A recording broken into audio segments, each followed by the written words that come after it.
سزا تو دور کی بات ہے، ان کو کوئی چور کہہ دے تو مصیبت آ جاتی ہے کہ چور کو آپ نے چور کیوں کہہ دیا۔ السلام علیکم، میں جہازیب نذیر آپ کے ساتھ۔ مخزومی قبیلے کی ایک عورت نے چوری کر لی۔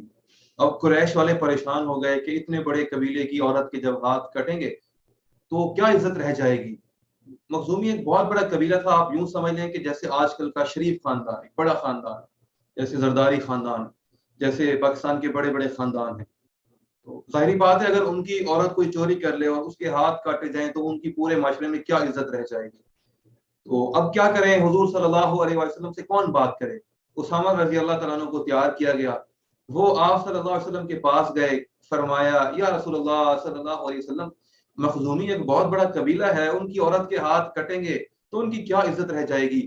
آپ کھڑے ہوئے غصے سے، آپ کے چہرے کا رنگ لال ہو گیا، آپ نے کہا تم نے یہ کیا بات کر دی، اگر اس عورت کی جگہ میری بیٹی فاطمہ بھی ہوتی تو میں اس کے ہاتھ کاٹنے کا حکم دے دیتا، میں اس کے بھی ہاتھ کاٹ دیتا، اپنی بیٹی کے بھی ہاتھ کاٹ دیتا۔ تم نے مجھ سے کیا بات کر دی، تم سے پہلی قومیں اسی لیے ہلاک ہوئیں، برباد ہوئیں کہ اگر ان میں سے کوئی طاقتور، کوئی بڑے خاندان والا، کوئی سیاسی شخص چوری کرتا تو اس کو چھوڑ دیا جاتا تھا، کوئی غریب چوری کرتا تو اس کو سزا دے دی جاتی تھی، کوئی بکری چوری کر رہا ہے، کوئی مرغی چوری کر رہا ہے، کوئی بیچارہ روٹی چوری کر رہا ہے تو اس کو سزا دے دی جاتی تھی، حتیٰ کہ لوگ مار مار کے ان کو قتل کر دیتے تھے۔ تو پچھلی قومیں اسی لیے تباہ و برباد ہوئیں۔ تو تم یہ چاہتے ہو کہ میں وہی کام کروں، اس سے پورے معاشرے کے اوپر فرق پڑتا ہے، پورے معاشرے پر اثر پڑتا ہے۔ اگر آپ ایک چور کو چھوڑ دیں گے تو یقین کریں آہستہ آہستہ کچھ عرصے بعد دوسرا چور، تیسرا چور، لوگوں میں ہمت بڑھتی چلی جائے گی، لوگوں میں یہ بات عام ہو جائے گی کہ کہیں چور کو معافی بھی دی جا سکتی ہے۔ لیکن اس وقت لوگوں کا کانسیپٹ یہ تھا کہ چور کو تو معافی مل ہی نہیں سکتی، چور کے تو ہاتھ کٹیں گے ہی کٹیں گے۔ سعودی عرب دنیا کا وہ ملک ہے جہاں پر چوری کرنے پر سب کے سامنے ہاتھ کاٹے جاتے ہیں۔ یقین کریں جو لوگ بھی اس مجمع میں جا کر دیکھتے ہیں، ہاتھ کٹنے کا منظر دیکھتے ہیں، اور اسلام یہ حکم دیتا ہے کہ کھلم کھلا سب کے سامنے سزا دو، لوگوں کو بلاؤ اور لوگوں کو دکھاؤ تاکہ لوگ اپنی آنکھوں سے دیکھیں کہ چوری کرنے کی کیا سزا ہے۔ جو وہ منظر ایک دفعہ دیکھ لیتا ہے، زندگی میں زیادہ مرتبہ نہیں، صرف ایک مرتبہ وہ منظر دیکھ لیتا ہے، چوری کرنا تو دور کی بات، ساری زندگی اس کے ذہن میں چوری کا خیال تک نہیں آتا، خیال تک پیدا نہیں ہوتا کہ کہیں اس نے چوری بھی کرنی ہے۔ اسی لیے اسلام اس پورے معاشرے کو خوبصورت بنانے کے لیے، معاشرے کے اندر امن و امان پیدا کرنے کے لیے آیا ہے کہ آپ دکھاؤ لوگوں کو کہ چوری کرو گے یہ سزا ملے گی، تاکہ معاشرے سے چوری کا خاتمہ ہو، معاشرے میں امن و امان پیدا ہو۔ اس کے برعکس اگر آپ جو یورپینز کی بنائی ہوئی سزائیں ہیں، جو انگریزوں کی بنائی ہوئی سزائیں ہیں، جو ان کے بنائے ہوئے قانون ہیں، اگر وہ بھی اپلائی کریں نا تو پھر بھی جرائم اس لیول تک ختم نہیں ہوتے۔ سعودی عرب کے اندر ہم نے 12 سالوں میں اپنی آنکھوں کے سامنے کوئی جرم ہوتے نہیں دیکھا، دنیا میں سب سے زیادہ کم ریشو جرائم کی وہ سعودی عرب میں ہے۔ اور امریکہ کے اندر قانون کی پاسداری تو ہے لیکن وہاں پر اسلامی سزائیں نہیں ہیں جو اسلام نے مقرر کی ہیں، پھر بھی امریکہ کے اندر بہت زیادہ ریشو ہے جرائم کی، سعودی عرب میں دنیا میں سب سے کم جرائم ہوتے ہیں۔ تو پاکستان کے اندر تو انگریزوں کا لایا ہوا وہ نظام ہے، وہ قانون ہے، اگر عمل درآمد کر لیں تو کچھ شاید ہمارے جرائم کم ہو جائیں۔ افسوس میرے ملک میں تو کوئی قانون لاگو ہوتا ہی نہیں، چور دندناتے پھرتے ہیں، ان کو پتہ ہے کہ ہمیں کس نے پوچھنا ہے، اگر جیل میں چلے جائیں گے تو مک مکا کر کے باہر آ جائیں گے، کیونکہ وہ معاشرہ جہاں پر قانون نہیں ہوتا وہ معاشرہ جنگل بن جایا کرتا ہے۔ اب اس جنگل والے معاشرے کے اندر آپ کسی سے کچھ بھی ایکسپیکٹ کر سکتے ہیں، اور اس کے اوپر ورس ترین میرے ملک میں یہ ہے کہ جو چوری کرتے ہیں بڑے بڑے لوگ، ان کو قانونی سرپرستی ملتی ہے، قانون کی سرپرستی میں وہ چوری کرتے ہیں، عوام کی دولت کو لوٹتے ہیں بے دردی سے اور پیسے کو باہر لے جایا جاتا ہے۔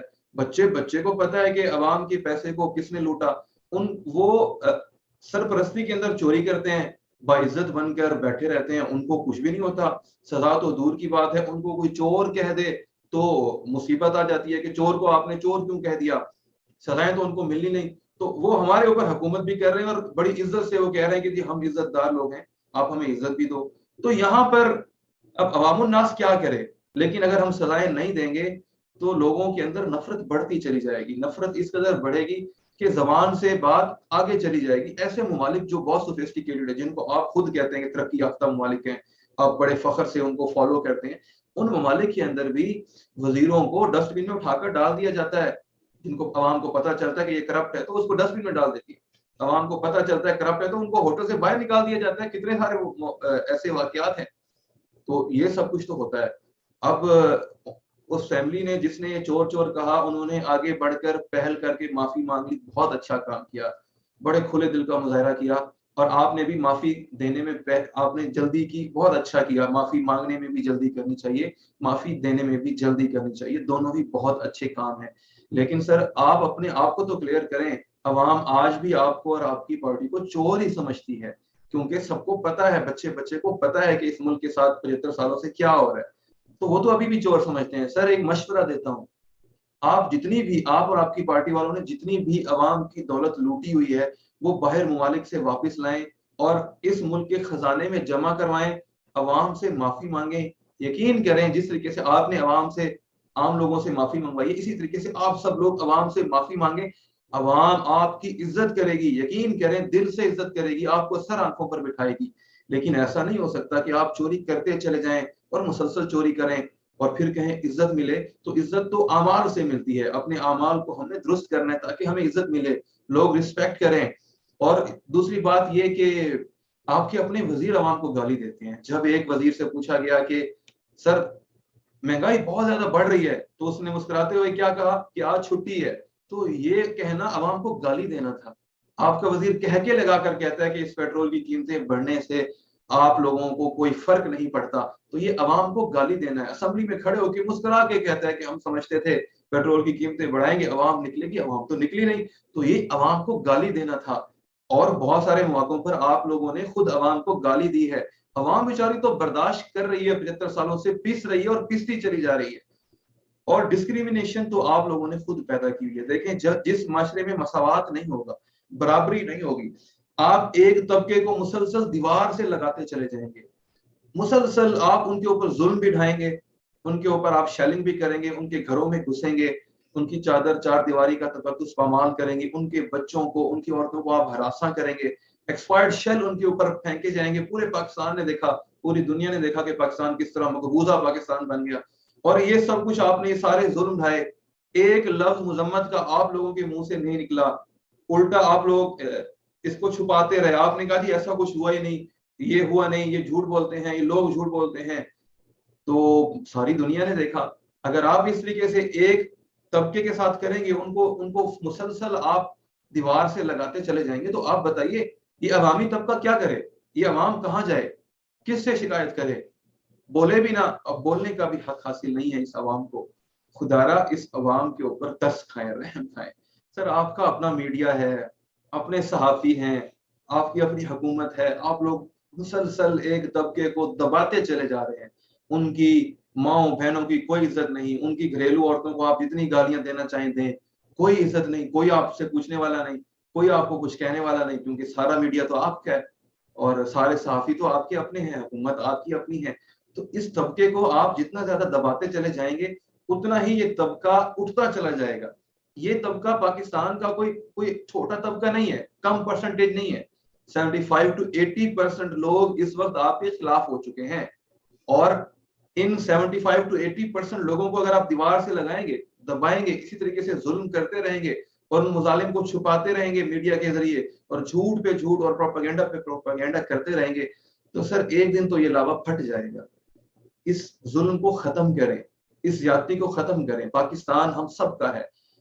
پاکستان کی میں صرف بات نہیں کرتا، مسلمان کے لیے تو کسی علاقے میں ظلم ہو رہا ہو، کسی جگہ پر ظلم ہو رہا ہو، دنیا کے کسی کونے میں ظلم ہو رہا ہو، تو اس کے لیے ناقابل قبول ہے. مسلمان تو اس ظلم کو ختم کرنے کے لیے آیا. مسلمان تو دنیا کے اندر مساوات، برابری قائم کرنے کے لیے آیا. اللہ کا نظام قائم کرنے کے لیے آیا ہے. ایسا نظام جس سے انسانیت کو سکون ملے، سکھ ملے، ٹھنڈک ملے. ہم نے تو وہ نظام قائم کرنا ہے اور ہم نے پاکستان کو اس نظام کا نمونہ بنانا ہے. اللہ مجھے، آپ کو، میری پوری مسلم امت کو، ساری پاکستانی قوم کو ہدایت عطا فرمائے. ہمارے حالات ٹھیک کر دے، ہمارے حال پر رحم کرے.